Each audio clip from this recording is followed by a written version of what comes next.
Hello guys, welcome my YouTube channel Saif Ali fitness में आपका स्वागत है।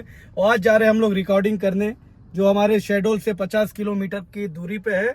और मेरा रेहान भाई भी है, इनका रिकॉर्डिंग हो चुका है। अभी मेरा मामा के बच्चे हैं 2 कलाम, जो हम लोग आ रहे हैं, लोग जा रहे हैं रिकॉर्डिंग करने के लिए जी।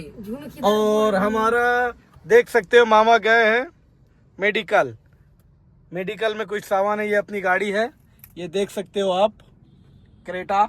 और ये हमारा भाई है जो सुबह से इतना पेला है, इसको देख सकते हो। ये समझ रहे हो ना आप। और अभी हम चलेंगे तो आपको दिखाएंगे।